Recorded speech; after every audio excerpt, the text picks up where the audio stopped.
Another common use for Fiddler is to troubleshoot problems, which shouldn't be too surprising based on this was why it was originally created by Eric Lawrence. It's very useful to find mistyped links and non-deployed files. So JavaScript, CSS, images, sometimes it's difficult when you view a web page and it's not working as you would expect to understand exactly where the problem is, but Fiddler makes it very obvious with red-colored 404 links that you're missing particular files, or you might have them misnamed, or in the common syndrome of it worked fine on my machine but didn't work when I moved it to a server. There are times when you use publish processes and such that don't move all of the files that you would expect, and it's not obvious because looking at the code it worked on your machine just fine.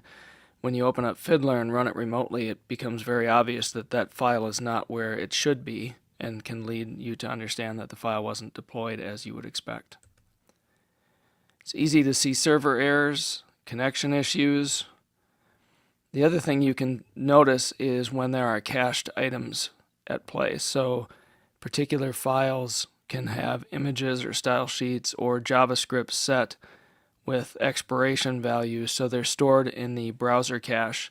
So there'll be times where you might update an image on your web server. You can go pull it up from the web browser on the client, and yet it's still showing the old image.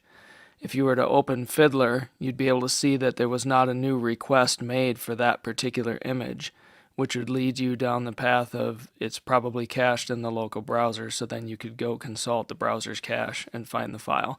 But the fact that it wasn't requested from the server would explain why that image was not updated as you would expect. To see how easy it is to troubleshoot problems with Fiddler, we'll take a look at a page that looks visually very similar to what we've seen already. Everything seems to be okay with this compared to what we've seen before, but if we were to click the hyperlink at the bottom, we'll see that the image does not show up in the place where we would expect. Before, had we clicked that, it was a standard pop-up.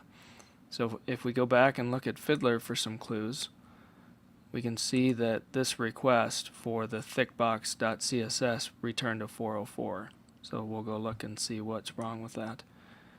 So as we look through the particular source, we'll see that right here is where our link is. If we were to look in the styles folder, we'll see that it should have actually been just thickbox.css, not thickbox1. So we will resave that. What turns out to be very useful when you're doing troubleshooting and such, if you're not familiar with this, if you hit Control F5, that will force IE to make a request all the way back to the server, so it gets an updated copy. So as we ask for that to be refreshed, we'll click the hyperlink again, and you'll see that now the pop-up works as we had expected. So again, it's just a quick way to troubleshoot and see if we're having an issue.